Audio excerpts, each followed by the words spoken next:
नमस्कार साथियों, कैसे हैं आप सब। स्वागत है आपका आपके अपने YouTube channel Shri Shyam classes में। जी हाँ, आज एक बहुत ही गंभीर विषय पर बात करने वाले अपन कि हर बार ऐसा होता है कि एग्ज़ाम की तैयारी के लिए हम जयपुर, अजमेर, जोधपुर रूम लेकर रहते हैं। एक एक साल, दो दो साल तैयारी करते हैं। अगर पैसे अपने पास नहीं होते हैं तो किसी से उधार लेकर तैयारी करते हैं, और तैयारी करने के बाद जब हमें पता चलता है कि हमारे अंक अच्छे आ रहे हैं, हम अपना पैसा भी चुका देंगे, घर की जो स्थिति है उसे भी सही कर देंगे। लेकिन एग्जाम देने के 6 महीने बाद आपको पता चले कि आपने जो एग्जाम दिया है वो आपका निरस्त हो गया है, तब आप पर किस तरह की बीतेगी, वही आज मैं बात करने वाला हूँ कि सेकंड ग्रेड भर्ती का जो एग्जाम था, जो आपके 21/12/2022 और 22/12/2022 को एग्जाम हुआ था, उसके आपके जीके के दोनों पेपर, जिसमें सामाजिक वाले जो बच्चे थे वो 21 को थे और हिंदी, अंग्रेजी और उर्दू वाले जो थे वो 22 को थे, उनका पेपर निरस्त कर दिया गया आरपीएससी के द्वारा, ये कहकर कि ये पेपर आउट हुआ था। अगर ये आउट हुआ था तो 6 महीने क्यों लग गए आपको इसको जांच करने के लिए? आपके पास पर्याप्त सबूत जब पहले थे तो आपने आज क्यों इसको रद्द करा?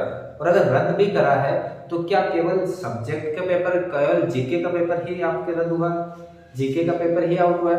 अभी जैसे मैं मेरी बात करूं तो अगर मेरे को पेपर में पास होना है तो क्या मैं जीके का पेपर ही लूंगा, सब्जेक्ट का नहीं लूंगा? अगर मैं सब्जेक्ट में इतना ही महारती हूं तो फिर जीके का पेपर लेने की जरूरत नहीं पड़ेगी, क्योंकि पेपर वही लेगा जो कमजोर है, जिसको जीके भी नहीं आती, जिसको सब्जेक्ट भी नहीं आता। तो केवल जीके का पेपर लेकर कोई क्या करेगा, जब उसे पता है कि 40% की बाध्यता है, अगर 40% नहीं ला पाते हैं तो अपन एग्जाम में पास नहीं हो पाएंगे, क्वालिफाई नहीं कर पाएंगे पेपर के लिए। तो 40% की बाध्यता को देखते हुए आप जो भी छात्र ने पेपर खरीदा उसमें दोनों पेपर खरीदे हैं, इतनी गारंटी है, क्योंकि कभी भी एक पेपर को खरीदकर आप महारथी नहीं बन सकते, टीचर नहीं बन सकते। जब आपको पता है कि 40% की बाध्यता है, उस 40% के आधार पे आपको दोनों पेपर लेने जरूरी है। लेकिन हमारी महानुभावों की टीम आरपीएससी के अंदर जो बैठी है, उन्होंने ये माना है कि केवल जीके का पेपर आउट हुआ है, बाकी पेपर आउट नहीं हुआ है। आप खुद समझदार हैं छात्रों, आप खुद समझदार है, आपको भी पता है इतना कि कोई भी ऐसा व्यक्ति नहीं होगा, कोई भी ऐसा छात्र नहीं होगा जो केवल जीके का पेपर खरीदेगा। ऐसा कोई भी महारथी नहीं है जो अपने सब्जेक्ट में बहुत ज्यादा पकड़ रखता हो, उसको जीके का नॉलेज ना हो, ऐसा नहीं हो सकता। अभी बात करें आरपीएससी और कर्मचारी ग्रेड की, देखिएगा इससे पहले भी जो एक ग्रुप सी का पेपर था, विज्ञान गणित और संस्कृत वालों का 24/12 को था, वो उन्होंने पहले ही कैंसिल कर दिया उसी दिन, क्योंकि वो पेपर आधे घंटे पहले इतना वायरल हो चुका था। उसको मद्देनजर रखते हुए जालोर के अंदर जो बस पकड़ी गई थी, उसको रखते हुए इन्होंने पहले ही उसको क्या कर दिया, निरस्त कर दिया और जनवरी के अंदर एग्जाम भी ले लिया था। उसी समय उनको हाथों हाथ ये पेपर भी निरस्त करने थे, तब हम मान सकते हैं कि हाँ, मैथ्स का पेपर में इतनी दिक्कत नहीं हुई, लेकिन इसमें थी। लेकिन बात करें 40% की बाध्यता को देखते हुए, व्यक्ति जो भी होगा वो दोनों पेपर खरीदेगा, एक पेपर नहीं खरीद पाएगा, इतनी तो श्योरिटी है। अब यह है कि फायदा किसको हुआ है, नुकसान किसको हुआ है। फायदा तो देखिए, फायदे की अगर बात करें तो उन छात्रों को फायदा हुआ है जिनका पेपर अच्छा नहीं गया था, उन छात्रों को फायदा हुआ जिनका पेपर अच्छा नहीं गया था, किसी कारणवश वो सब्जेक्ट में तो अच्छा कर रहे हैं लेकिन जीके में किसी कारणवश पीछे रह गए, उनको फायदा, दोबारा मौका है, कर सकते हैं। लेकिन नुकसान किनको हुआ है? जो छात्र अजमेर, जयपुर, जोधपुर बड़े शहरों में रह करके साल के 1 साल 2 साल उन्होंने तैयारी करी, घर पे पैसे की सुविधा ना होने के बाद किसी से उधार लिया और वो जी तोड़ मेहनत करी। जी तोड़ मेहनत करने के बाद में 350 340 के लगभग नंबर लेके आए। फिर उनको आज पता चला कि आपका वो पेपर है जो जीके का, जिसमें आप 100% में से 80, 82, 85 अटेम्प्ट करके आए, सही करके आए, वो आपका कैंसिल हो गया। तो उस छात्र पर बहुत ही बुरा प्रभाव पड़ा है, और उस छात्र के मानसिक तनाव के कारण सिर्फ और सिर्फ ये आरपीएससी, कर्मचारी चयन बोर्ड और ये आपके क्या है, सरकार जिम्मेदार है। कर्मचारी चयन बोर्ड क्यों जिम्मेदार है, इसकी भी अपन आगे बात करेंगे। लेकिन ये तथ्यात्मक है कि अगर आपने अच्छी तैयारी करी, आपका पेपर बहुत ही अच्छा हुआ है, तो भी आपकी कोई गारंटी नहीं थी कि आप लग ही जाओगे, क्योंकि पेपर जिस तरीके से आउट हुआ है ना, वो उनका ही नंबर आने वाला था, आपकी मेहनत कहीं काम नहीं आने वाली थी। लेकिन ये कहना चाहूंगा कि जो मेहनत करते रहोगे लगातार, तो आज नहीं तो कल उसका फल जरूर मिलेगा, और फल इतना शानदार मिलेगा कि आप स्वाद देख के कहोगे कि हाँ, बहुत ही फल मीठा है। उसके बाद बात करें, जिनका पेपर अच्छा नहीं है वो दोबारा दे सकते हैं, और जिनका सब्जेक्ट अच्छा हो रखा है वो जीके में वापस फायदा ले सकते हैं। ये तो है, इसको फायदा हुआ है। नुकसान आपको पता है बहुत ज्यादा हुआ है, जहाँ पढ़ने वालों को नुकसान हुआ है, जिनकी लगातार जो गृहस्थी से जुड़े हुए हैं, जिनको समाज के ताने पड़ रहे हैं, उनके लिए फिर से वापस उसी पद पे चलना है जिस पद पे वो 1 साल गति करके आए हैं, उसी पे वापस अपने 1 से 1.5 महीने के अंदर तैयारी वापस करनी होगी। पिछली तैयारी की बात करें तो उन्होंने जमकर करी थी 1 साल, लेकिन अभी की तैयारी की बात करें तो पिछले 6 महीने से उस तैयारी से हटे हुए हैं।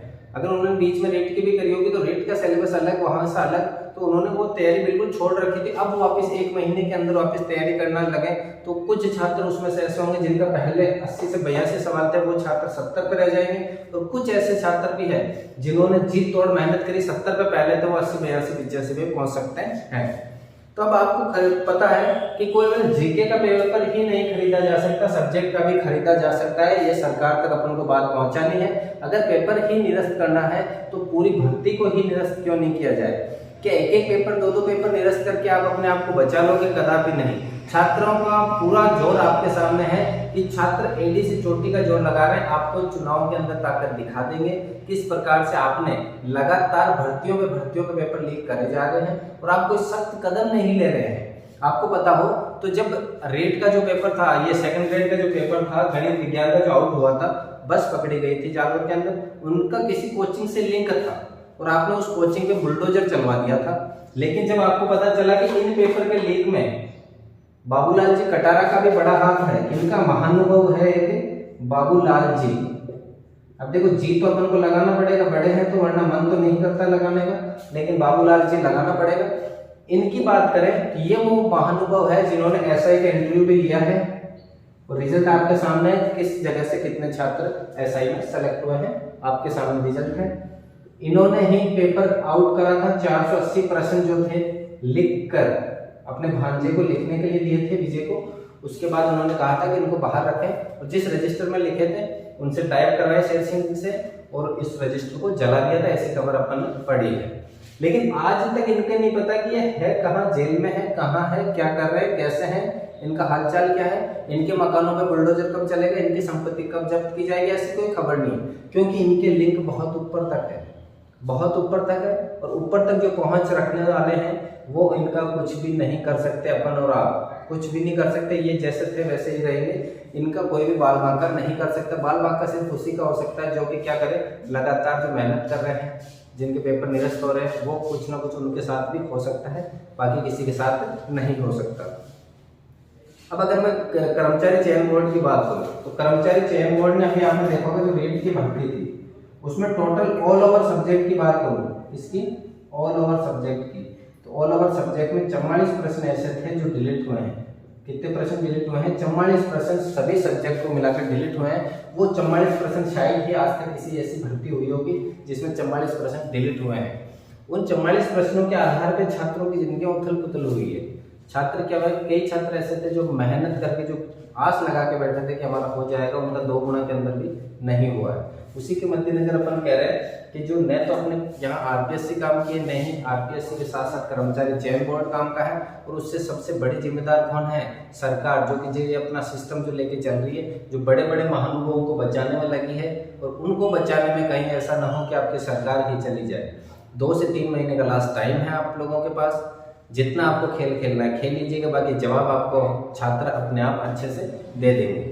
इसी के साथ मैं आपको कहना चाहूँगा कि अपने का ये उद्देश्य नहीं है कि हम भर्ती निरस्त करवाएं पूरी की पूरी, लेकिन वास्तविकता यही है, वास्तविकता से आपका परिचय करवा रहे हैं। किस प्रकार से अपन को मिलकर, सबको मिलकर के एक आवाज़ उठानी है, और उस आवाज़ को यही करना है कि आरपीएससी सेकंड ग्रेड भर्ती रद्द हो, आरपीएससी सेकंड ग्रेड भर्ती रद्द हो, हैशटैग चलाना है सोशल मीडिया पे। क्योंकि अब जब ये पेपर आपके आउट हो सकते हैं तो सब्जेक्ट के पेपर क्यों नहीं आउट हो सकते?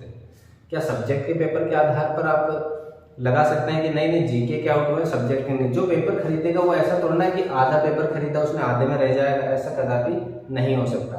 अगर होता कब, जब केवल एक सब्जेक्ट ऑल ओवर पर आपके नंबर जुड़ते, लेकिन यहाँ 40% सब्जेक्ट के 40% जीके में पढ़ाना जरूरी है उसके आधार पे। तो जो जीके का पेपर खरीदा वो इतना इंटेलिजेंट नहीं है कि सब्जेक्ट में 40 ले आए, उसने दोनों के खरीदे हैं। उसने क्या करे हैं? दोनों के पेपर खरीदे हैं। और बात करें तो ये पेपर निरस्त का फैसला अभी क्यों लिया है इन्होंने? क्योंकि आपको पता होगा ईडी की जो कार्यवाही चल रही है राजस्थान के अंदर, जो जगह जगह पे छापे मार रही है, उसी को मद्देनजर रखते हुए शायद ध्यान भटकाने के लिए छात्रों का, शायद रेट से ध्यान भटकाने के लिए, क्योंकि रेट के अंदर याचिकाकर्ता कोर्ट में गए हैं, उसको ध्यान भटकाने के लिए हो सकता है कि ये भर्ती निरस्त करने की कगार पर हो।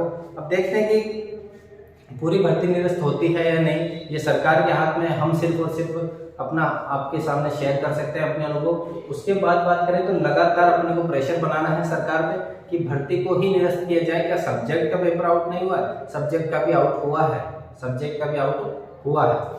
तो इसी प्रकार से आप करते रहिए, सोशल मीडिया पे कैंपेनिंग करते रहिए। मिलते हैं अगले क्लास में, तब तक के लिए जय हिंद, वंदे।